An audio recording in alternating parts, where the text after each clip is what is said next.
I get to meet a lot of people starting up new businesses. One of the best advice that I give them is make sure your business does something for you, so you maintain the passion for it, and eventually feed off each other. I had a couple yesterday that were sitting there saying they were going to open a shop down at Redcliffe, and trying to convince each other they weren't going to be able to take wages out for 12 months. And obviously, don't do it, because it's going to tear you up. You've got to get something back out of it. Take something out of your business. It'll make you work harder to put that back in. That's just my little piece of advice. Now back to Jeremy. Whilst meditating on relationships, as we sometimes do, Jeremy discovered the secret of binary sexology. And I knew Gary would say that, and has invested countless hours of research, good on you, into how to use this ancient secret in business and in life. Jeremy was good. He gave us 2 topics that he could have spoken on. One was making money, and the other one was binary sexology. Guess which one we did. Just guess. So he's this Rob is a decidedly different financial speaker. Dislikes jargon, elitism, and BS. I know what BS stands for. He believes investing in business. Investing in business can be easy and can be fun. So, without that, again, Jeremy, thanks for standing in at short notice. Welcome to our business breakfast, and the floor's all yours. Thank you. All right. So, you booked and paid long ago, and you didn't think you were getting me. You thought you were getting Lindsay. But you stuck with me. So, thanks for actually turning up once you found out I was coming along. And I've got an interesting job to do because I have invested about 9,000 hours into studying sexology. I do a one-day workshop, and there's talk of turning it into a 2-day workshop because there's so much material. And on the Sunshine Coast, I've been doing a 1-hour snapshot of the 1-day, 2-day workshop. And I've been told this morning I've got 25 to 30 minutes to go over that material. So, to borrow something from Rob Salisbury, I feel like a mosquito in a nudist colony. A lot of area to cover, and only a very short space of time. So I'll go as fast as I can. If you've got notepads, if you've got recorders, then just get ready, because there might be some fantastic nuggets in amongst that. I feel a bit strange with these tables in front here. You know, we can fix that. We can get rid of that. I don't want to be with you guys. I don't want to be like, you know. It's a really good book over here, by the way. Just chatting to Sharon about how to make your book a bestseller when no one will actually publish it. I was a financial planner for 15 years, and I guess I have CDO. CDO is a lot like OCD, but all the letters are in the alphabetical order, the way they should be. When I first became a financial planner, they said, celebrity managed funds and you'll make lots of money. And I was one of those kids who wanted to find out what's inside of it. How does the art pot work? Inside of managed funds, of course, there's direct shares, and there's properties and things like that. And I found the fund managers actually make a lot more money out of the managed funds than the clients do. So I trained myself to talk about direct shares, direct property, and direct business. Only 3 ways to make money. And if you study the millionaires and billionaires as much as I have, you'll find they've either used direct shares, direct property, or direct business. I decided to become an expert on those 3 areas. I studied the economic clock. For those of you that haven't seen that, it's about 200 years old tool. It tells you when the property market's going to crash, when the stock market's going to crash, because the government can only do 2 things. They can either put the interest rates up, or they can put them down. When the property market's starting to get overheated, as it was a few years ago, they put the interest rates up to stop people buying property. When, of course, they put the interest rates up, that has a flow-on effect into the employment, into a few other areas. And it's kind of like a dominoes. When you hit this one, you know that one's going to come down. And that's why, over the last several hundred years in Australia, they talk about a 7 to 10 year cycle. And the real estate guys in the room will say, buy a property and you'll double your money in 7 to 10 years. Absolutely correct. Stockbrokers will say, buy blue chip shares and you'll double your money inside 7 to 10 years. That is also correct. But they run in different cycles. So I figured if I can trade shares and property, do both, then I can actually double my money in 3 to 5 years rather than 7 to 10 years. By studying the business cycles as well, you make the whole process a lot faster. I wrote this book, and I was saying to Sharon, a lot of people wouldn't publish it because I actually mentioned specific companies, specific shares, and specific ideas in there that I discovered through financial planning that the financial planning guys didn't actually endorse. I talked to Paul Clitheroe and Noel Whittaker and said, look, am I allowed to mention specific companies? And they said, well, no one's ever done it. I called the stock exchange and said, can I do this? And they said, oh, well, no one's ever done it. It might be illegal. I'm like, well, is there a law? Is there a written law saying I can't do it? And they said, well, no, but there's no law saying you can do it. And I contacted Noel and said, mate, what do I do? You know, the stock exchange doesn't know, ASIC doesn't know. He said, just bloody do it. See if you get arrested. So I wrote this book. And if you're serious about making money very, very quickly, I'd suggest you grab a copy of this book.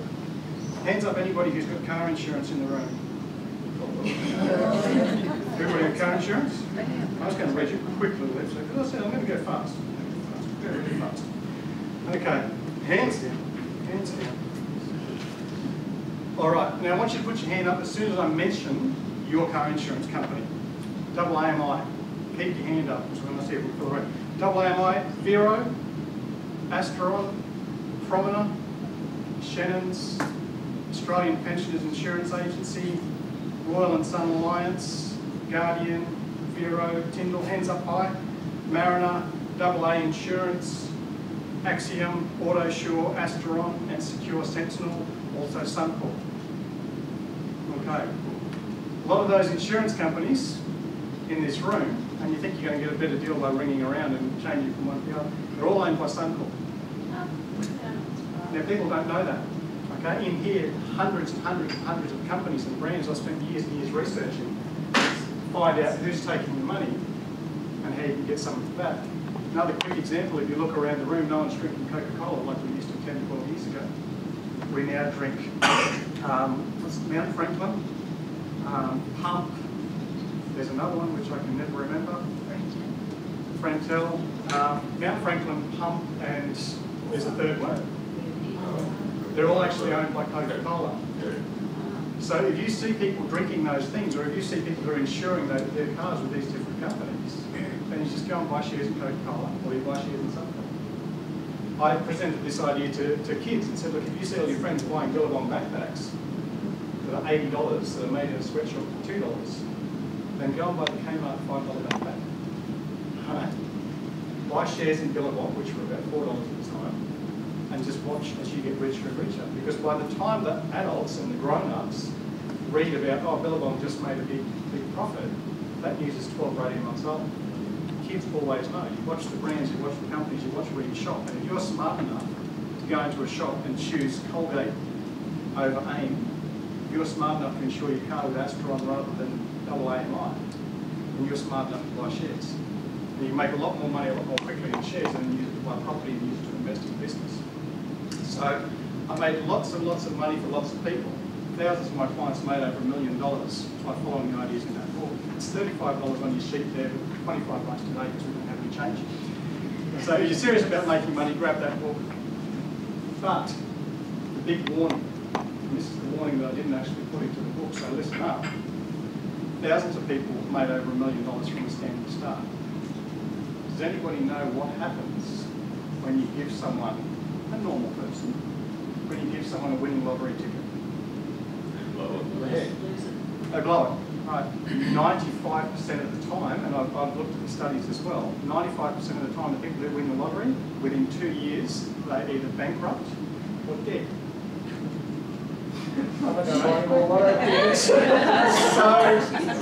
And this is what I was doing by giving this book to people. I was basically handing them a winning lottery ticket. They made a massive amount of money, but I didn't actually teach them how to deal with it, how to keep it. So a lot of people started to blow their money. And after I'd had 13, 14 clients say, look, ring me up and saying, oh, my wife's left me, or I've got cancer, or I've just invested all of my money into my brother-in-law's winery and he's disappeared and I can't get him. And all of these clients started to blow millions of dollars. I'm thinking, okay, what the hell is wrong with these people? They're all idiots. Well, no, they weren't idiots. It's just that I was an idiot. I didn't actually teach them the other side of wealth creation. I taught them how to make the money very quickly. I didn't teach them how to keep it. I actually sold my financial planning business, and I spent the next couple of years researching into the other side of the brain and looking at Who's seen The Secret? You know about The Secret. If you haven't seen the movie, you know about it. And that movie came out a few years ago, and I was like share trading and left brain and analytical and mathematical, and these people going, we're going to meditate. And we're going to manifest $1 million. And I'm like, yeah, you guys do that. I'll be over here trading shares and actually making $80,000 this morning. Thanks very much. But after my clients started to blow massive amounts of money and lose their health and lose their relationships, I thought, maybe these hippie guys are actually on something. They came very much from the right brain, the airy-fairy, lovey-dovey kind of sciences, which I thought was a bunch of BS. I was coming very much from the left brain, straight up and down area, which they thought was a bunch of BS. By putting those two together, we actually ended up with some whole clients and some whole brain activity. Has everybody got their frogs? I know there was some people who ate their frogs without actually asking what these four are doing here. So what we're actually doing this morning is exercising the left brain and the right brain. Okay? It's very important to have both active. In our society, for the last couple of thousand years, we've basically glorified the left brain, the mathematical, the analytical. And of course, if we were around 2,500 years ago, there would have been churches for all the gods and temples for all the goddesses. Okay? And all the goddesses, Helena and Diana and all these sort of stuff. Like, there was a bit of a balance back then. For the last couple of thousand years, we've basically worshipped on this side. It's led to more heart attacks, more strokes, more divorce, more this sort of stuff. I had a heart attack when I was 32, sitting at my desk, trading shares. Right? I decided I didn't want to have another one. It wasn't a whole lot of fun. Okay? Made hundreds and hundreds of thousands of dollars, lost all my money, lost my wife, lost my family, lost my health, and then decided maybe a hippies are onto something. Okay? So I'll introduce you to both sides of your brain, and then you can decide. It's kind of like being bilingual. You can speak French on one side and you can speak English on the other, and you just know when I'm sitting here on the hilltop and there's the sunset, I can actually be in my right mind. I don't have to be calculating the angle and the trajectory and that sort of stuff. Okay? Now grab your red and your green frogs. And if everybody could put their green frog in their left hand. You can stand up for this one. If you don't have a frog because you ate it, you're just going to have to imagine you've got a green frog. Well, that's the sexology. We're getting to that. Stay tuned.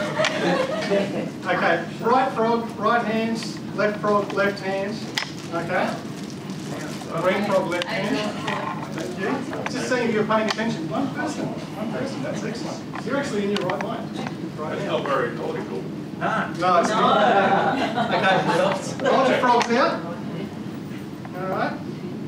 Now, put your thumbs on your frogs, just so no one pinches your frogs. Okay? Because we're going to do an exercise here, just a bit of fun. And I want you to close your eyes.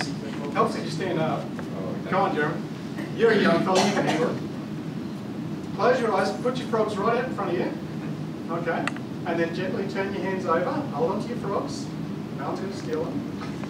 Now remember that the green frog is in your left hand, the red frog is in your right hand. Keep your eyes closed, keep your hands out flat in front of you. And just for the sake of the exercise, I want you to imagine that I've actually tied a green balloon around the hand that has your green frog.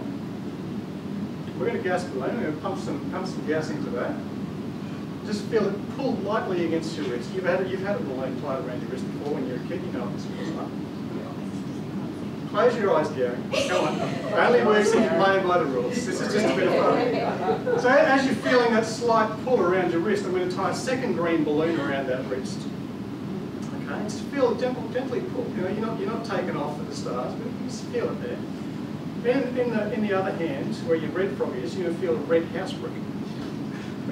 And just feel the weight of that red house brick. Just feel the weight as that pulls slightly on you. You can keep control of it. Keep your eyes closed. And on the one hand, you can feel the pull of gravity of the red house brick. On the other hand, you can feel the pull of the green balloon. I'll tie a third balloon around that wrist. And just for the he-men in the room, for the macho he-men, I'm going to walk around and give you a second red house brick to balance there. Okay, just feel the pull of that red house brick and the pull of the green balloons. Now open your eyes. Have a look at your hands. Alan, have a look at his hands. Fantastic. You've got two. Fantastic. So some people have got a little bit of a gap, some people have got a lot more of a gap, which is excellent. Some people have got a really good imagination. Some people still need a little bit of work. They've been grown up for too long. Excellent. Thank you. That's good. You can sit down.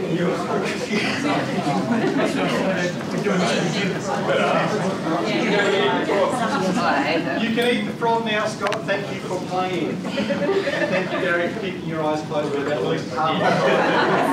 You can pop the balloons now. So what we're looking at there is one side of the brain, the left side of the brain, and the right side of the brain. Most people actually think they do have left and right side of their brain, and that is absolutely BS. BS, of course, Jeff, thank you, stands for a belief system.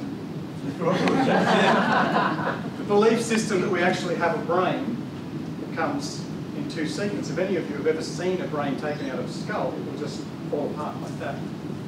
Right? There's a tiny, tiny little connection between. Dinosaurs had one brain in the front and one brain in the back. Right? It was pretty easy to spot they had two brains. People actually think that they have one brain when you in fact have two. Left side of the brain, mathematical, analytical, makes all the numbers line up to the last 4 decimal points. The accountants in the room overworked that one. After I had my heart attack, I actually had a brain scan, full body electro scan, and the left side of my brain, the heat signal was just off the charts. It was like I had a toaster in there. The right side of the brain was basically no activity at all. And that obviously contributes to bad health.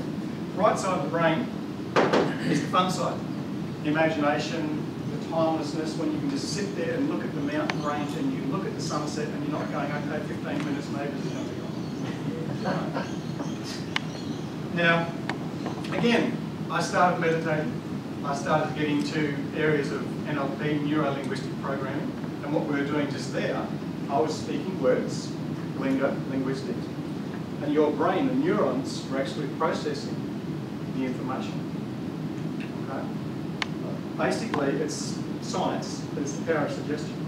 Okay? I can put ideas into your head that will actually make you do different things. And when we're in business, we basically want the other person to do something. We want them to buy our product, we want them to buy our service, we want them to come back.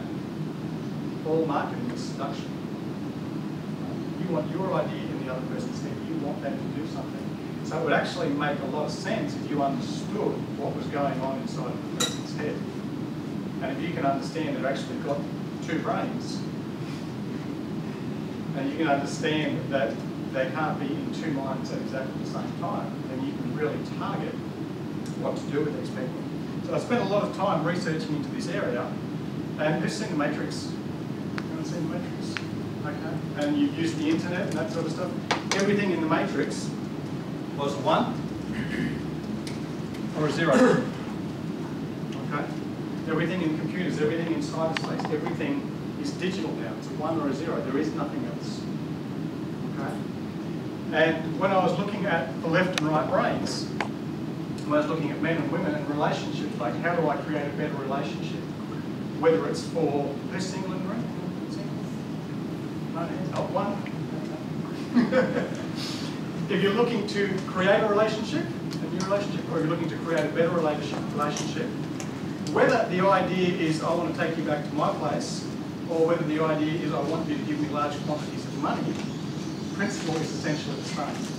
This is where I actually offended someone in the Brisbane audience because I said that business was seduction. That was the point where she got upset. Decided to leave the building.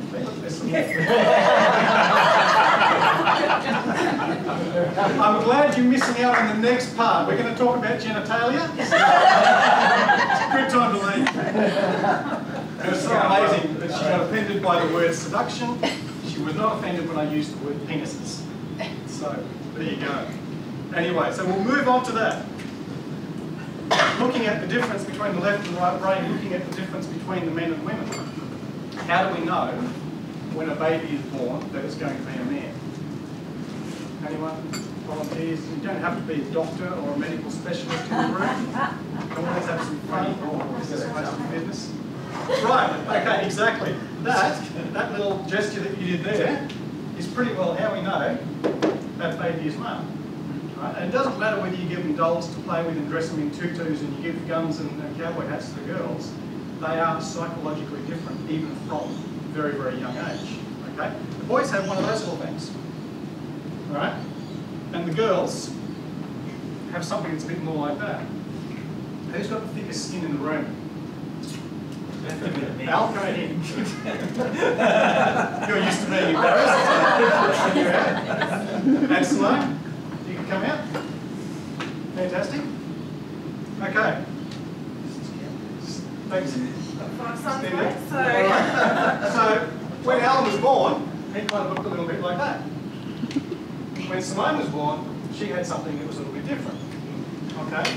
And then over the years, these guys hit puberty.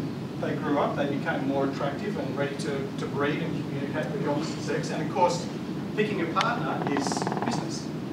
You're selling yourself to them, like I'm going to be a good procreator and I'm going to have strong genes and I'm going to be a good provider and that sort of stuff. Now, what happened to this young, fine specimen man over here? Now he's got clothes on, you can't actually see what identifies him as a man. But if you have a look at him, flex for his like yours. The ideal masculine shape is straight up and down. There's no curves on the body. Okay? His muscles are linear. His face, if you have a look at his jaw, is very linear. Okay? His haircut, straight back and sides. That's how he identifies himself as a man. Now, if Al was 400 kilos overweight and wearing a giant afro, then he wouldn't have those masculine qualities. He'd be what we call a more feminine. He's still a man, but he just operates in a feminine capacity. Okay? And of course, Simone over here, when she grew up, she got some more curvy bits. Right? She got some more rounded. She's got some curvy hips, she's got some curvy boobs, she's got curves in her face. And when she smiles, you can see the curved jaw, the curved cheeks. The hair is curved. Okay? That's how she communicates, I'm a woman. Even from 500 metres away, the way she walks will communicate that she's a woman. Fantastic. Thank you. And if we actually watch these guys again in a business setting, right? Let's say, Al, here's 20 bucks, go and buy me a hammer. Al would walk straight from here, 2 Bunnings, buy a hammer, walk straight back, and give it to me. All right? It's all right. Simone, being a feminine woman, she can hit hard, Simone will take the money, walk over here, go past Bunnings, here, come back without the hammer. Right? Now, she will know, if I say to her, where do I buy kebabs? Where do I get the best looking pair of shoes? Yes. What's Sally wearing this week? You know, what's on the billboard down the road? She will know everything around the entire environment. Now, am I just picking on Simone because I've been following her around for the last week, stalking her and watching her shopping habits? Possibly. Possibly. But let's go way, way back. Okay, let's go way back and say, if Al was a caveman, or if he grew up in sub-Saharan Africa, and instead of going down to Bunnings and picking up what he needs, he's going to go out, he's going to supply the food for everybody for this morning. Thank you, Al. Hunter-gatherer by generous. Okay, so the hunter-gatherer has a weapon which looks a lot like that. He grabs his spear or his club and he walks straight after the zebra, after the wildebeest, whatever it is, kills it, comes straight back home. Right? No detours. What happens with Simone? Simone picks up a basket, which kind of looks a bit like that. Okay? And then while she's going around gathering nuts and berries, she actually goes all the way around here, wandering all around the camp. Meanwhile, she's got 13 children that she's looking after, hers and others, because all the men are out hunting. And she's able to keep an eye on the kids, on the berries, on the nuts, looking out for danger. And if you study any body language, you'll know that women's peripheral vision, she can actually tell what shoes you're wearing while she's looking in your eyes. Women have a peripheral vision, which is all the way around, and she'll judge you by the fact that you've got the $29 shoes rather than the $1,000 Italian loafers. Right? Men, with their peripheral vision, it's like a laser beam. Okay, ladies, can you tell if a man is looking at your cleavage? Absolutely, because he can't look down 6 inches without moving his head. Not that there's anything wrong with that. Right? It's just a man is structured like that. Okay? The connection between the left and right brains in a man is about as thin as a needle. It's a straight line. With women, they've got massive, massive ganglionic connections, thicker than your little finger, which explains why Simone can actually have a conversation with you, and you, and you, and you at the same time, still be checking out your shoes, and also thinking about what she's going to cook for dinner tonight. Meanwhile, while she's driving, she's on the phone, she's smacking the kids, and she's actually aware of what's going on. Whereas if you ask a man to do 2 things at once, what happens? He can't process it. Okay? Just by understanding the differences between these guys, and you can look at them from a mile away and know, okay, one's like this, I've got to treat them differently. Not just because Simone is more likely to be coming in looking for a pair of shoes than looking for a hammer. Okay? That's a sexist judgment, but hey, we're in business. Okay? I'm not going to make $1 million by selling pink parasols to men. There is a little niche market there somewhere. Mostly in the valley. But you're not going to get rich by doing that. Okay? I'd be better off targeting the women with the round curvy things. Okay? Right now is a good time to be pulling out your business cards and having a look at your logos that you use on your business cards. Seeing if there's any sexual symbology in there. You guys can sit down anytime you like. You can stay there if you want to. Alan's kind of working on his fame sort of thing at the moment. And pulling out the business cards, having a look at the logos you use. Also think about your website, your flyers. Because whatever you're selling, you are selling to the masculine mind. And again, there are women who work in accounting firms, there are women who work as truck drivers, and there are women who are more masculine. And not that there's anything wrong with that. Okay? And they tend to have the shorter hair and wear the straight clothes and that sort of stuff, because it's about their psychological energy. Okay? It's about their spiritual energy. And there are some blokes who walk around every single section of the shop, and there are some blokes who can maintain 4 or 5 conversations at once. Okay? Again, nothing wrong with that. I grew up in a house with 4 women, 5 women actually. Yeah, my mother was a woman, pretty sure she was. Grew up in a house with 5 women, so I've naturally got more of the feminine energy than the masculine, okay? Which is why I got beaten up a lot as a kid. But understanding who you're targeting and saying, okay, anybody here sell cars? Used to sell cars, okay.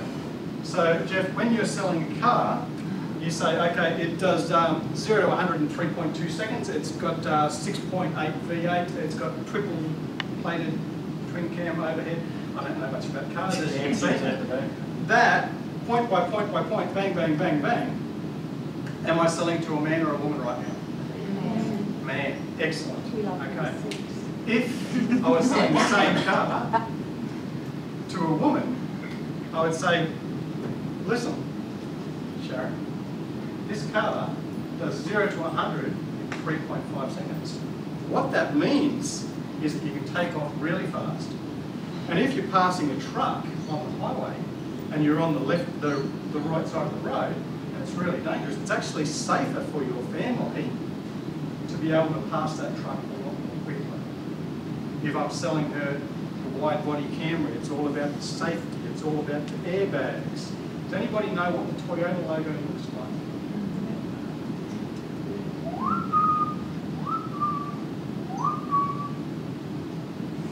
Interesting.